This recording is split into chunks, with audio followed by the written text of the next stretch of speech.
대체 이게 무슨 짓이에요? 한국 지하철역 에스컬레이터에서 한 프랑스 여성이 한복 차림으로 올라가고 있었습니다.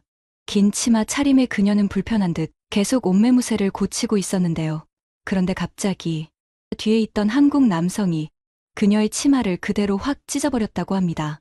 순식간에 치마가 찢어진 그녀는 양손으로 하체를 가리느라 급했다고 하는데요. 난데없이 봉변을 당한 그녀는 대체 왜 이러냐고 소리쳤다고 합니다.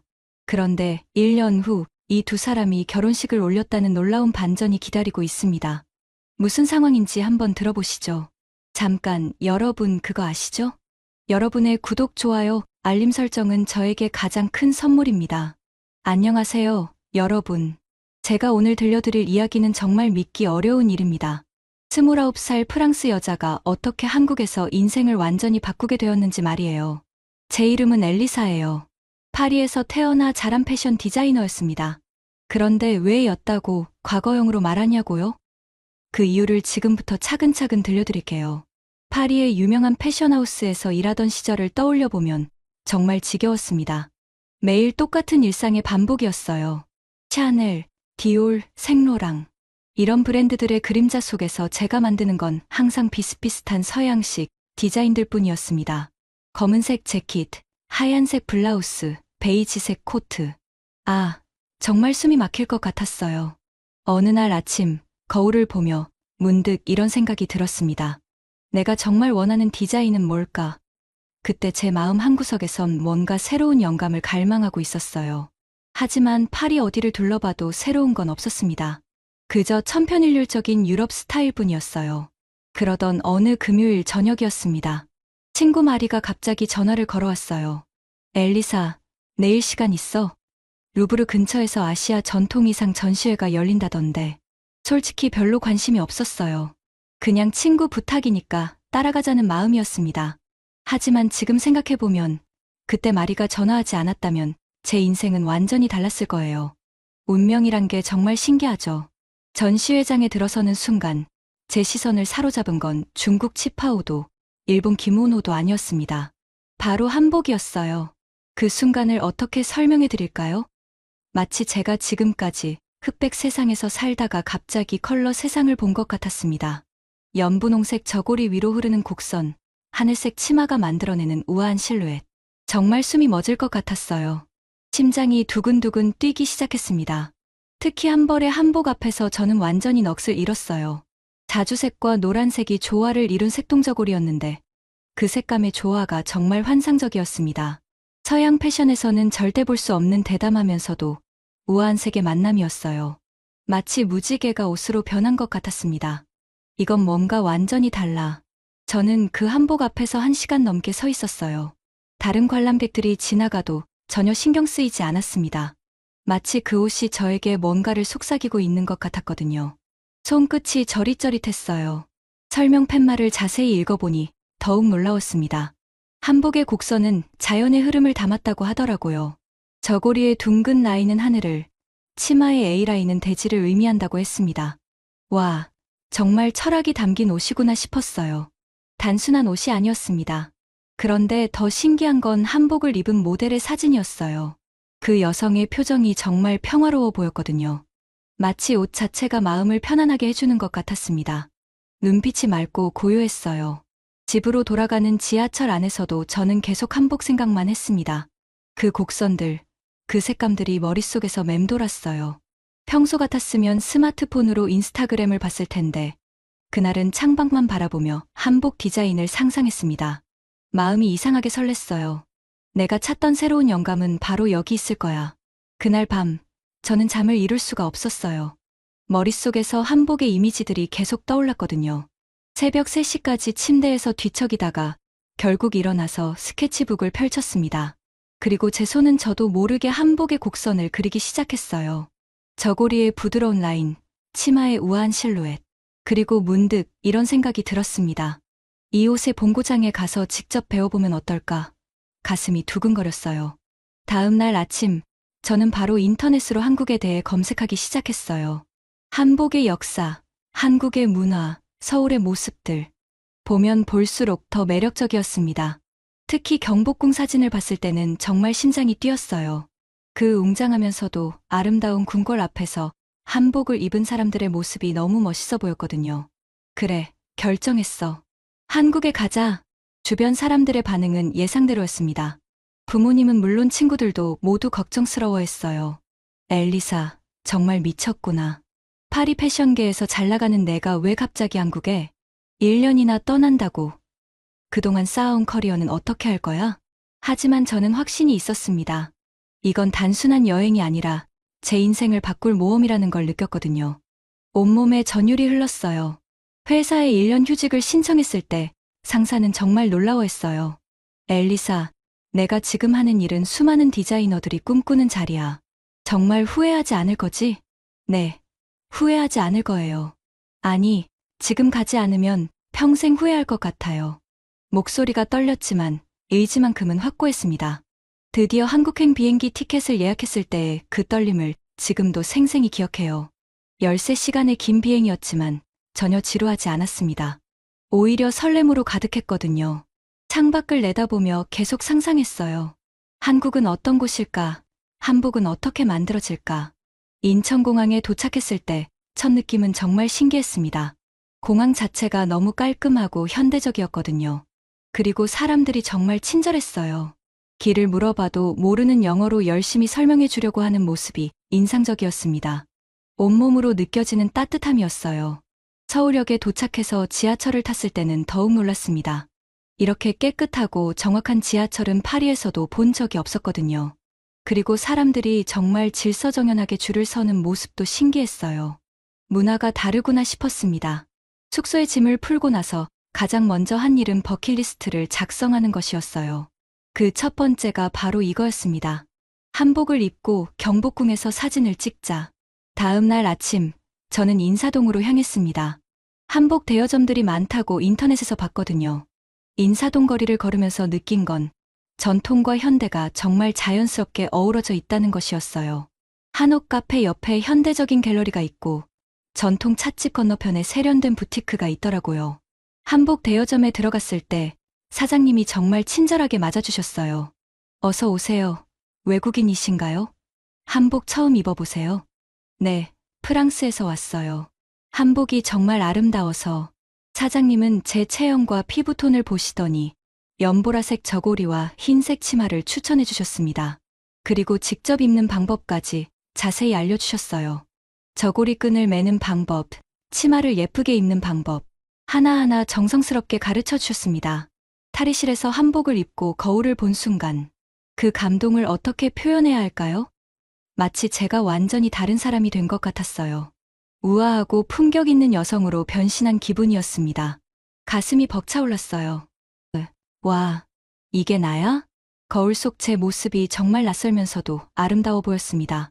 한복의 곡선이 제 몸매를 더욱 우아하게 만들어 주었고 연보라색이 제 피부를 더욱 화사하게 보이게 했어요.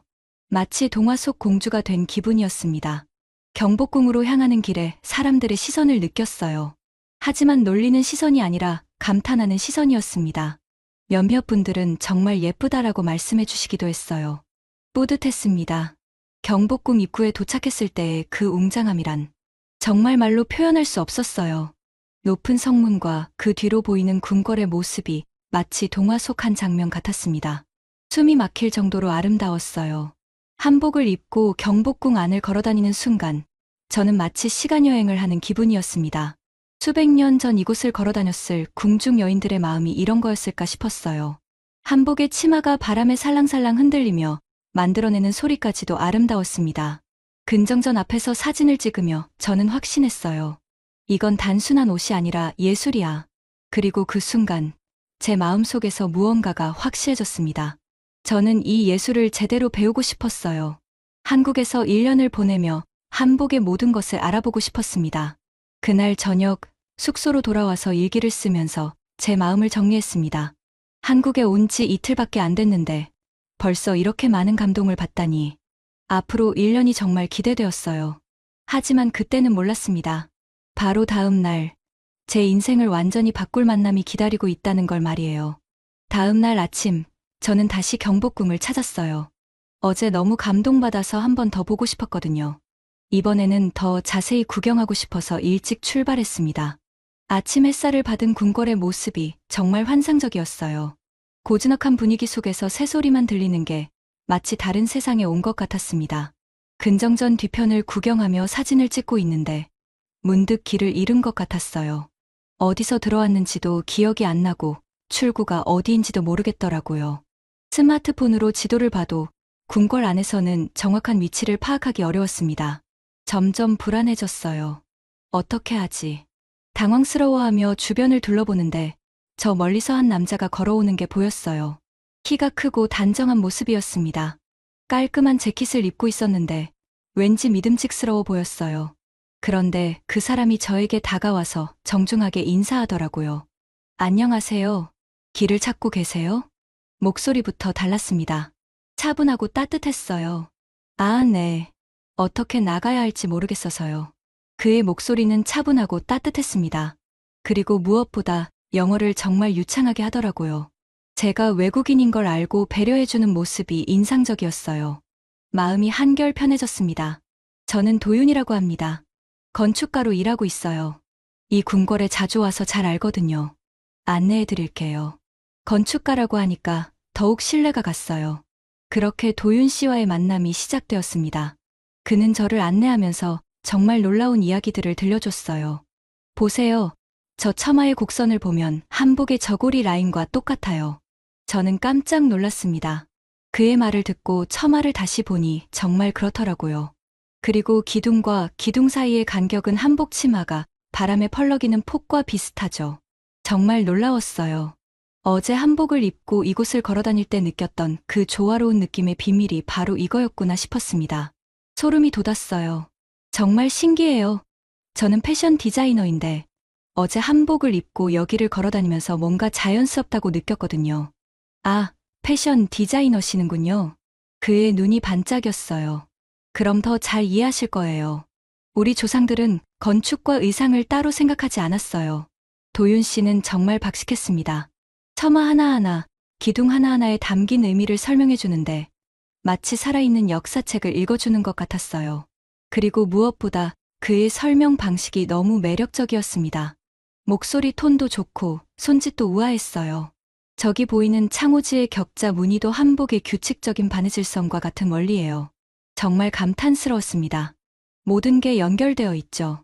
저는 점점 그에게 빠져들고 있었어요. 디자이너와 건축가라는 공통점 덕분인지 대화가 정말 자연스럽게 이어졌습니다. 그리고 그가 전통에 대해 이야기할 때의 진지한 표정이 너무 멋있어 보였거든요. 눈빛이 특히 인상적이었어요. 1시간 넘게 궁궐을 돌아다니며 이야기를 나누었어요. 그의 설명을 들을수록 한복과 한국 문화에 대한 이해가 깊어졌습니다. 그리고 무엇보다 그 자신에 대한 호감도 점점 커져갔어요. 경복궁의 후원까지 구경하면서 우리는 정말 많은 이야기를 나누었습니다. 한국의 전통 문화, 프랑스의 패션, 서로의 일에 대한 이야기들. 시간 가는 줄 몰랐어요. 프랑스 패션은 정말 유명하죠. 샤넬, 디올. 그런 브랜드에서 일하신 거예요? 네. 파리에서 몇 년간 일했어요. 하지만 뭔가 새로운 영감이 필요해서 한국에 오게 됐죠. 와, 정말 대단하시네요. 그런 분이 한국 전통에 관심을 가져주시다니 영광이에요. 그의 겸손한 모습이 더욱 매력적으로 느껴졌습니다. 오늘 정말 감사했어요. 덕분에 한복을 더 잘 이해하게 된 것 같아요. 저도 즐거웠어요. 혹시 괜찮으시다면 연락처를 주고받을까요? 한복에 대해 더 궁금한 게 있으시면 언제든 물어보세요. 가슴이 두근두근했어요. 그렇게 우리는 자연스럽게 연락처를 교환했습니다. 경복궁을 나와서 지하철역으로 향하는 길이었습니다.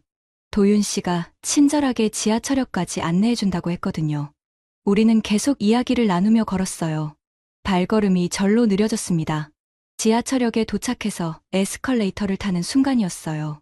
저는 앞서 올라가고 있었고 도윤 씨는 제 뒤에 있었습니다. 그런데 갑자기 이상한 소리가 들렸어요. 찢어지는 소리. 그 순간 깨달았습니다. 제 한복 치마가 에스컬레이터 톱니에 끼어버린 거예요. 치마의 긴 부분이 점점 더 빨려 들어가고 있었습니다. 온몸에 소름이 돋았어요. 아, 저는 소리를 질렀어요. 정말 무서웠거든요. 다리에 힘이 풀렸습니다.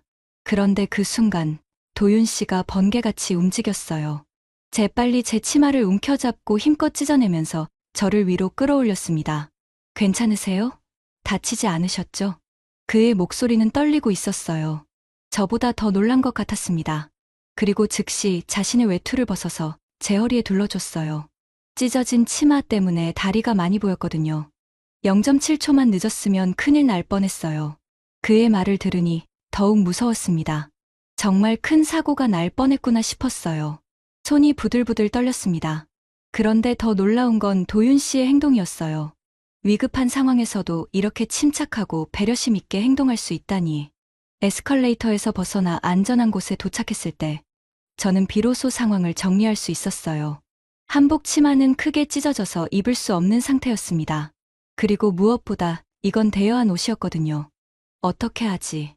이거 빌린 거라서 눈물이 맺히기 시작했어요. 한국에 온 지 사흘째인데 벌써 이런 일이 생기다니. 대여점에 가서 어떻게 설명해야 할지 막막했습니다. 목이 메었어요. 걱정하지 마세요. 제가 함께 가드릴게요. 도윤 씨는 계속 저를 안심시켜줬어요. 그리고 실제로 한복 대여점까지 함께 가주었습니다. 사장님께 상황을 설명하는 것도 도와주셨고요. 정말 든든했어요.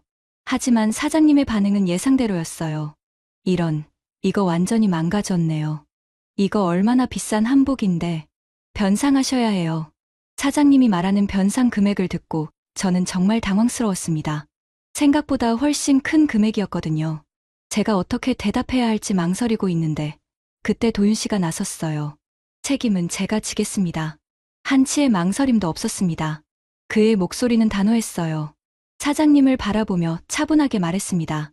제가 안내를 제대로 하지 못해서 생긴 일입니다. 변상금은 제가 지불하겠어요. 저는 정말 놀랐어요. 처음 만난 외국인을 위해 이렇게까지 해줄 수 있다니. 한국 사람들이 정말 인정이 많다는 이야기를 들었지만 직접 경험해보니 더욱 감동적이었습니다. 가슴이 뭉클했어요. 아니에요. 제가 조심하지 못해서 생긴 일인데. 괜찮아요.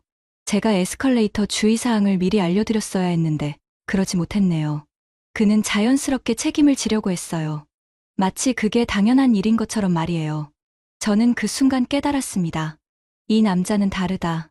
단순히 구조자가 아니라 끝까지 책임을 지는 사람이라는 것을. 심장이 쿵쾅거렸어요. 변상 절차를 마치고 나와서 저는 도윤 씨에게 거듭 감사 인사를 했어요. 정말 죄송해요. 그리고 너무 감사해요. 꼭 갚을게요. 갚을 생각은 하지 마세요. 그냥 한국에서 좋은 경험 많이 하시고 가세요. 그의 미소는 정말 따뜻했습니다. 그리고 그 순간 저는 느꼈어요. 이 사람과 더 많은 시간을 보내고 싶다는 마음을. 단순한 호감을 넘어선 뭔가 특별한 감정이 싹트고 있었습니다. 그날 저녁 숙소로 돌아와서 오늘 있었던 일을 되돌아봤어요. 위험한 사고였지만 결과적으로는 도윤 씨라는 멋진 사람을 만나게 해준 계기가 되었습니다. 그리고 찢어진 한복천을 보면서 문득 이런 생각이 들었어요. 이 천으로 뭔가 새로운 걸 만들어 볼까? 그 순간부터 제 머릿속에는 새로운 디자인 아이디어들이 떠오르기 시작했습니다. 사고로 찢어진 천이지만 어쩐지 새로운 영감의 시작점이 될 것 같은 예감이 들었어요. 그리고 무엇보다 도윤 씨가 자꾸 생각났습니다. 그의 침착한 모습, 따뜻한 배려, 그리고 책임감 있는 행동들. 모든 게 제 마음에 깊은 인상을 남겼어요. 잠이 오지 않았습니다. 한국에서의 셋째 날이었지만 벌써 이 나라와 이곳 사람들에 대한 애정이 깊어지고 있었어요. 그리고 특히 한 사람에 대한 마음이. 그 사고 이후로 도윤 씨와 저는 자주 만나게 되었습니다. 처음에는 한복에 대해 더 배우고 싶다는 핑계였지만 솔직히 말하자면 그를 더 알고 싶었어요. 심장이 자꾸 두근거렸거든요. 다음 날 도윤 씨가 먼저 연락을 해왔습니다. 어제 일은 괜찮으세요? 혹시 한복에 대해 더 배우고 싶으시다면 좋은 곳을 알고 있어요. 가슴이 벅차올랐어요. 그렇게 우리의 두 번째 만남이 시작되었습니다. 도윤 씨가 안내해준 곳은 동대문 원단 시장이었어요. 그곳에 들어서는 순간 저는 완전히 다른 세상에 온 것 같았습니다. 온갖 색깔의 천들이 천장까지 쌓여 있고 상인들의 정겨운 목소리가 울려 퍼지고 원단 특유의 은은한 냄새까지 모든 게 생생했어요. 숨이 막힐 정도였습니다. 와, 이렇게 많은 종류의 천이 있다니. 한복에 사용되는 전통 소재들이에요. 저기 보이는 게 못이고 이건 명주죠. 도윤 씨는 정말 박식했습니다. 천 하나하나의 특성과 용도를 자세히 설명해 주는데 그의 목소리에는 자부심이 가득했어요. 그리고 무엇보다 제가 질문할 때마다 진지하게 들어주는 모습이 인상적이었습니다. 마치 제 말이 정말 소중하다는 듯이요. 한 할머니가 운영하는 천 가게에서 우리는 오랫동안 이야기를 나누었어요. 할머니는 50년 넘게 한복천을 다뤄온 분이셨습니다. 주름진 손으로 천을 어루만지는 모습이 정말 아름다웠어요. 이 아이가 프랑스에서 온 디자이너래요. 한복을 배우러 왔다고 하시네요. 도윤 씨가 저를 소개해주자 할머니의 눈이 반짝였습니다. 어머, 그래요? 프랑스 아가씨가 우리 한복에 관심을 가져주다니 고맙네요. 할머니는 직접 천을 만져보라고 하시면서 하나하나 설명해 주셨어요. 모시의 시원한 촉감, 명주의 부드러운 감촉, 삼배의 거친 질감. 손끝으로 느끼는 모든 게 새로웠습니다. 파리에서는 절대 경험할 수 없는 순간이었어요. 이 천으로는 여름 한복을 만들고 저 천으로는 겨울 한복을 만들죠. 계절마다 다른 소재를 써야 해요. 그래야 입는 사람이 편하거든요. 그날 할머니께서 특별히 작은 천 조각들을 선물로 주셨습니다. 그 중에는 제가 찢어진 한복과 비슷한 연보라색 천도 있었어요. 이걸로 뭔가 만들어 보세요. 젊은 사람의 아이디어가 궁금하네요. 집으로 돌아가는 길에 도윤 씨가 조심스럽게 물어봤어요. 오늘 어떠셨어요? 도움이 되셨나요? 정말 감사해요. 그런데 왜 이렇게 도와주시는 거예요? 순간 그가 멈춰섰습니다. 글쎄요. 한국 문화에 진심으로 관심을 가져주는 분을 보니 기분이 좋더라고요. 그리고 그가 말을 멈췄어요. 뭔가 더 하고 싶은 말이 있는 것 같았지만 망설이고 있었습니다. 그리고요? 아니에요. 그냥 좋은 친구가 된 것 같아서요. 그의 미소가 참 따뜻했습니다. 그리고 그 순간 저는 느꼈어요. 이 사람은 정말 순수하구나. 며칠 후 도윤 씨는 저를 한복 공방으로 데려가 주었습니다. 좁은 골목 안쪽에 자리 잡은 작은 공방이었는데 들어서는 순간 실과 바늘 냄새가 코끝을 자극했어요. 그곳에서 만난 김 선생님은 30년 넘게 한복을 만들어 온 장인이셨습니다. 한복은 그냥 만드는 게 아니에요. 입는 사람의 마음까지 생각해서 만드는 거죠. 김 선생님의 설명을 들으며 저는 한복 만드는 과정을 직접 볼 수 있었어요. 한 땀 한 땀 정성스럽게 바느질하는 모습이 정말 예술 같았습니다. 바늘이 천을 뚫고 지나가는 소리조차 리듬감이 있었어요. 마치 음악을 듣는 것 같았습니다. 보세요. 이 곡선을 만들기 위해서는 이렇게 해야 해요. 선생님은 직접 제 손을 잡고 바느질 방법을 가르쳐 주셨어요. 처음에는 서툴렀지만 점점 익숙해졌습니다. 그리고 무엇보다 이 과정이 정말 즐거웠어요. 마치 명상을 하는 것 같은 평온함이 있었습니다. 프랑스 양재와는 완전히 다르네요. 이렇게 곡선 위주의 디자인은 처음이에요. 한복은 직선이 아니라 곡선의 미학이거든요. 자연스러운 흐름이 중요해요. 강물이 흐르는 것처럼, 바람이 부는 것처럼 말이에요. 그날 저는 작은 손수건 크기의 천 조각으로 미니 저고리를 만들어 봤습니다. 서툴렀지만 나름대로 한복의 형태를 갖춘 작품이 나왔어요. 손끝이 아팠지만 마음은 뿌듯했습니다. 와, 정말 잘 만드셨네요. 처음 치고는 놀라워요. 도윤 씨가 진심으로 칭찬해주니까 얼굴이 빨개졌어요. 그날 저녁, 도윤 씨는 저를 한국 전통 찻집으로 데려가 주었습니다. 한옥을 개조한 아늑한 공간에서 우리는 전통차를 마시며 이야기를 나누었어요. 차를 우리는 소리, 은은한 차 향기, 따뜻한 찻잔의 감촉, 모든 게 평화로웠습니다. 한국에 온 지 일주일 됐는데 매일이 새로워요. 어떤 게 가장 인상적이었어요? 사람들이요. 정말 친절하고 따뜻해요. 특히 도윤 씨 같은 분들을 만나서 그 순간 우리 눈이 마주쳤습니다. 뭔가 전기가 통하는 것 같은 느낌이었어요. 심장이 쿵 떨어지는 것 같았습니다. 저도 엘리사 씨를 만나서 정말 기뻐요. 외국인 친구가 생긴 건 처음이거든요. 친구라는 말에 살짝 아쉬웠지만 아직 시작 단계니까 괜찮다고 생각했어요. 그 이후로 우리는 거의 매일 만났습니다. 낮에는 제가 혼자서 원단 시장을 돌아다니거나 자수장인들을 만나러 다녔어요. 종로의 한 자수 공방에서 만난 이 선생님은 정말 놀라운 분이었습니다. 바늘 하나로 천 위에 꽃과 나비를 피워내는 모습이 마치 마법 같았어요. 자수는 인내예요. 급하게 하면 예쁘지 않아요. 이 선생님의 말씀을 들으며 저는 한국 문화의 깊이를 느꼈습니다. 그리고 저녁에는 도윤 씨와 함께 시간을 보냈어요. 한강에서 치킨을 먹기도 하고 홍대에서 거리 공연을 보기도 하고 남산에 올라가서 야경을 감상하기도 했습니다. 모든 순간이 소중했어요. 한 달이 지났을 때 저는 처음으로 완전한 한복 상의를 만들어 봤습니다. 찢어진 치마 천을 활용해서 만든 작품이었어요. 서양식 재킷과 한복 저고리를 결합한 독특한 디자인이었습니다. 전통의 곡선을 살리면서도 현대적인 실용성을 더한 거였어요.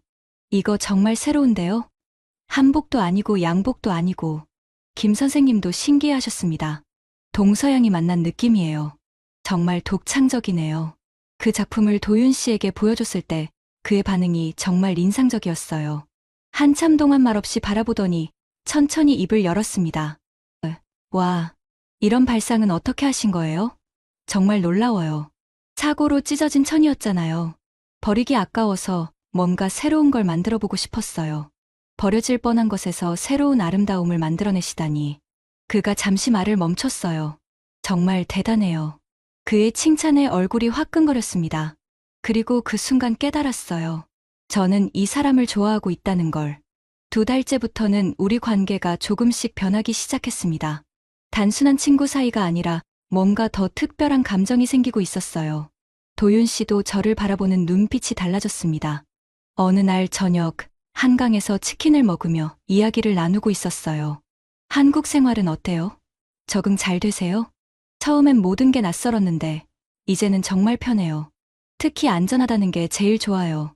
안전하다고요? 네. 프랑스에서는 밤에 혼자 다니기 무서웠거든요. 소매치기도 많고, 위험한 지역도 많고. 그런데 여기서는 새벽에도 혼자 다닐 수 있어요. 정말 신기해요. 도윤 씨는 그런 제 말을 듣고 뿌듯해하는 표정이었어요. 한국이 좋아서 다행이에요. 사실 처음엔 걱정했거든요. 문화 차이 때문에 힘들어 하실까봐. 오히려 문화 차이가 재미있어요. 매일 새로운 걸 배우는 기분이에요. 그날 밤, 숙소로 돌아가는 길에 도윤 씨가 제 손을 잡았습니다. 자연스럽게, 마치 연인처럼 말이에요. 조심히 들어가세요. 그의 손이 따뜻했어요. 그리고 그 순간 저는 확신했습니다. 이 사람을 정말 사랑하고 있다는 걸. 3달째가 되었을 때 드디어 도윤 씨가 고백했습니다. 엘리사, 저는 당신을 좋아해요. 한강공원에서 산책을 하다가 갑자기 멈춰서서 한 말이었어요. 그의 목소리가 떨리고 있었습니다. 저도요. 제 대답에 그의 얼굴이 환해졌어요. 정말요? 네, 정말이에요. 그렇게 우리는 연인이 되었습니다. 그날의 한강이 얼마나 아름다웠는지 지금도 생생히 기억해요. 연인이 된 후 우리의 시간은 더욱 소중해졌습니다. 낮에는 각자 일을 하고 저녁에는 함께 서울 곳곳을 돌아다녔어요. 북촌 한옥마을, 남산타워, 명동, 이태원. 서울의 모든 곳이 우리의 추억이 되었습니다. 도윤 씨는 정말 배려심이 많은 사람이었어요. 제가 한국 음식을 어려워할 때는 덜 매운 걸로 주문해주고, 제가 길을 잃을 때는 항상 먼저 찾아와 줬습니다. 그리고 무엇보다 제 꿈을 진심으로 응원해 주었어요. 엘리사가 만든 한복 디자인은 정말 특별해요. 전통과 현대가 이렇게 자연스럽게 어우러질 수 있다니. 제가 새로운 작품을 만들 때마다 그는 항상 첫 번째 관객이 되어 주었습니다. 그리고 진심 어린 조언도 해주었어요. 여름이 되었을 때 저는 드디어 완전한 한복을 직접 만들어 봤습니다. 찢어진 치마 천의 일부를 활용하면서도 완전히 새로운 디자인이었어요. 전통적인 한복의 형태를 유지하면서도 현대적인 감각을 더한 작품이었습니다. 이거 정말 대단한데요? 한복 박물관에 전시해도 될 것 같아요. 김 선생님의 칭찬에 정말 뿌듯했어요. 그리고 그 작품을 입고 도윤 씨와 함께 찍은 사진은 지금도 제 가장 소중한 추억 중 하나입니다. 가을이 되면서 저는 점점 한국 생활에 익숙해졌습니다. 한국어도 많이 늘었고, 김 선생님, 이 선생님 같은 한국 친구들도 생겼어요. 그리고 무엇보다 도윤 씨와의 사랑이 깊어졌습니다. 하지만 시간이 흐를수록 한 가지 걱정이 생겼어요. 1년이라는 시간이 점점 다가오고 있었거든요. 처음 한국에 올 때는 1년이 정말 긴 시간이라고 생각했는데, 이제는 너무 짧게 느껴졌습니다. 겨울이 되었을 때, 저는 마침내 결심했어요. 도윤 씨, 나 프랑스에 돌아가기 싫어. 첫눈이 내리는 날 저녁, 카페에서 우리는 진지한 대화를 나누었습니다. 저도요. 엘리사가 떠나는 걸 상상할 수가 없어요. 그럼 어떻게 할까? 결혼해요. 그의 갑작스러운 프러포즈에 저는 깜짝 놀랐어요. 정말요? 네, 정말이에요. 엘리사, 저와 결혼해주세요. 그 순간 제 눈에서 눈물이 흘렀습니다. 기쁨의 눈물이었어요. 네, 좋아요. 그렇게 우리는 약혼했습니다. 하지만 문제가 하나 있었어요. 부모님께 어떻게 말씀드려야 할지 막막했습니다.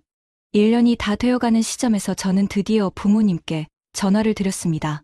그리고 한국에서 만난 사람과 결혼하고 싶다는 말씀을 드렸어요. 부모님의 반응은 예상했던 대로였습니다. 충격과 반대였어요. 하지만 저는 확신이 있었습니다. 이 사랑이 진짜라는 걸, 그리고 한국에서의 제 인생이 진짜라는 걸 말이에요. 부모님께 전화를 드린 그날 밤을 저는 평생 잊을 수 없을 거예요. 손이 떨려서 핸드폰을 제대로 들 수조차 없었습니다. 시차 때문에 프랑스는 한낮이었지만 제 마음은 깊은 밤처럼 어두웠어요. 입 안이 바짝 말랐습니다. 목이 메었어요. 엄마, 아빠, 말씀드릴 게 있어요. 무슨 일이야, 엘리사. 목소리가 이상하네. 엄마의 걱정스러운 목소리를 들으니 더욱 마음이 무거워졌습니다. 어떻게 시작해야 할지 몰라서 한참을 망설였어요. 심장이 쿵쾅거렸습니다. 저, 한국에서 만난 분과 결혼하고 싶어요. 전화기 너머로 긴 침묵이 흘렀어요. 그 침묵이 영원히 계속될 것 같았습니다. 귀에서 윙윙 소리가 났어요. 뭐라고 했지? 아빠의 목소리였습니다. 차갑고 단호했어요. 연애는 이해할 수 있다. 하지만 결혼은 가볍지 않다, 엘리사. 엄마가 이어서 말했습니다. 너는 세계 무대의 설 디자이너인데 왜 멀리 한국에서 평생을 묶으려 하니? 가슴이 찢어지는 것 같았어요. 예상했던 반응이었지만 직접 들으니 너무 아팠습니다. 눈물이 쏟아질 것 같았어요. 엄마, 아빠, 제가 얼마나 행복한지 아세요? 여기서 정말 많은 걸 배웠고 제 꿈도 더 커졌어요. 꿈이 커졌다고? 파리를 떠나서? 아빠의 목소리에 실망이 가득했습니다. 그 남자가 어떤 사람인지도 모르잖아. 1년 만에 결혼을 결정한다니. 정말 실망스럽다. 그 말이 가슴에 비수처럼 꽂혔어요. 부모님과의 대화는 1시간 넘게 이어졌습니다. 하지만 결론은 명확했어요. 절대 안 된다는 것이었습니다. 전화를 끊고 나서 저는 한참을 울었어요. 베개가 눈물로 흥건해질 정도였습니다. 도윤 씨에게 어떻게 말해야 할지 막막했어요. 다음 날 도윤 씨를 만나서 부모님 반응을 전했을 때 그의 표정이 어두워졌습니다. 당연한 반응이에요. 제가 부모님이어도 반대했을 거예요. 그런데 며칠 후 도윤 씨가 놀라운 제안을 했어요. 엘리사, 우리 함께 프랑스에 가서 부모님을 직접 뵙고 싶어요. 뭐라고요? 저는 깜짝 놀랐습니다.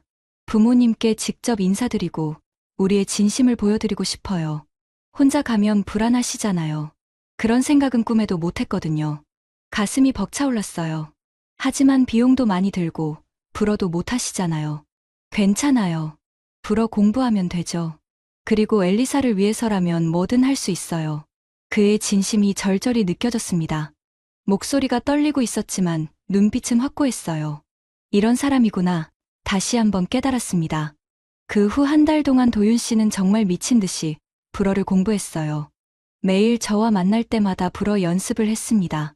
발음이 서툴렀지만 정말 열정적이었어요. 어떨 때는 혀가 꼬여서 웃음이 터지기도 했지만 그의 노력하는 모습이 너무 사랑스러웠습니다. 봉주르, 마담. 제 수호르 도윤입니다. 아니에요, 도윤 씨. 제 수이 도윤이라고 해야 해요. 우리는 매일 밤 불어 회화를 연습했습니다. 카페에서, 공원에서, 집에서, 어디서든 불어 공부였어요. 그의 진지한 모습을 보니 더욱 고마웠습니다. 한편 저는 부모님께 보여드릴 특별한 작품을 준비하고 있었어요. 그날 사고로 찢어진 한복천으로 만든 조각보 스타일의 작품이었습니다. 찢어진 천 조각들을 모아서 새로운 디자인을 만드는 거였어요. 손끝이 아플 정도로 정성스럽게 작업했습니다. 김 선생님도 제 작업을 도와주셨어요. 이거 정말 의미 있는 작품이네요. 상처가 오히려 아름다움이 되는. 네, 그런 의미를 담고 싶었어요. 작품을 완성하는데 2달이 걸렸습니다. 찢어진 천 조각 하나하나를 정성스럽게 이어붙여서 만든 벽걸이 작품이었어요. 전통 조각보의 형태를 현대적으로 재해석한 것이었습니다. 완성된 작품을 보니 뿌듯했어요. 정말 아름다웠습니다. 드디어 우리가 함께 프랑스로 떠나는 날이 왔어요. 인천공항에서 출국 수속을 밟는데 정말 떨렸습니다. 손바닥에 땀이 배어나왔어요. 엘리사, 괜찮아요? 네. 그냥 긴장돼요. 저도 떨려요. 하지만 함께니까 용기가 나요.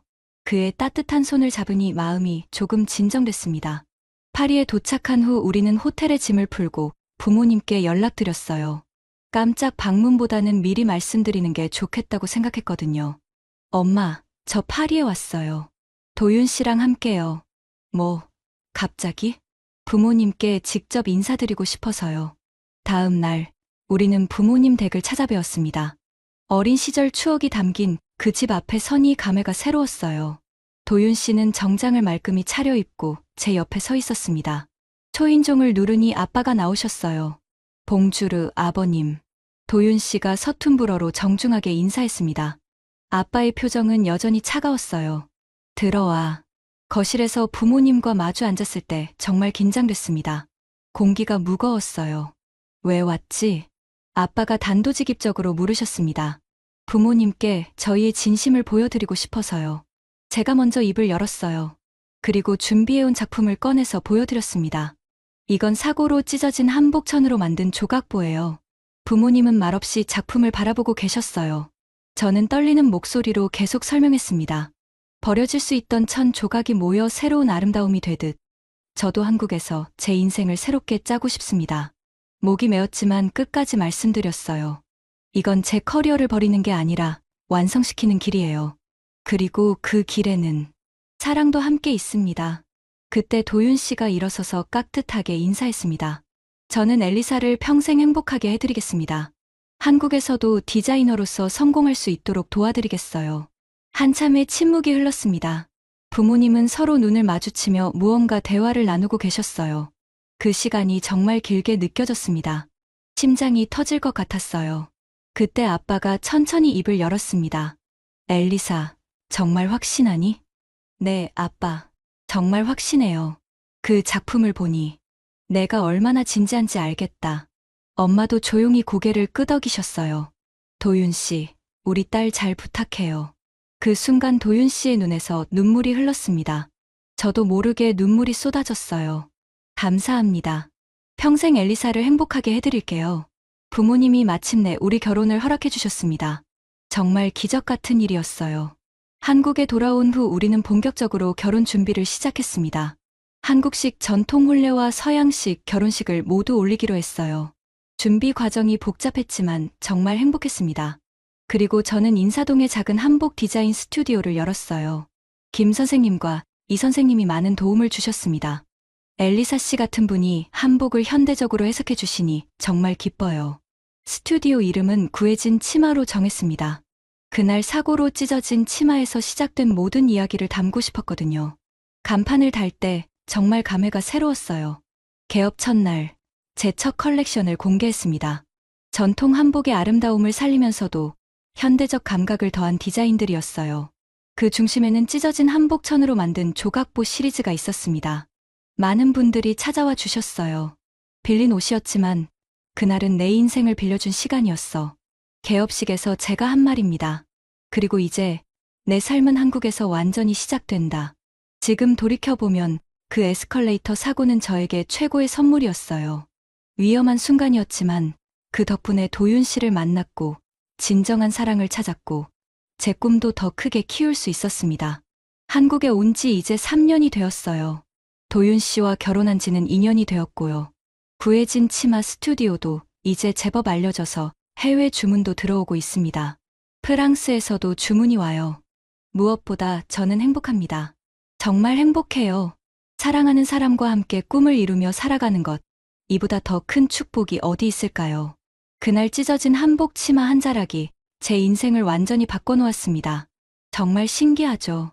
오늘의 이야기는 여기까지입니다. 마음에 드셨다면 구독과 좋아요 잊지 말고 한 번씩 눌러주세요. 소중한 시간 함께 해주셔서 진심으로 감사드리고 앞으로도 더 깊은 이야기로 여러분을 찾아뵐게요. 오늘 찾아뵐게요. 오늘 찾아뵐게요. 오늘 찾아뵐게요. 오늘 찾아뵐게요.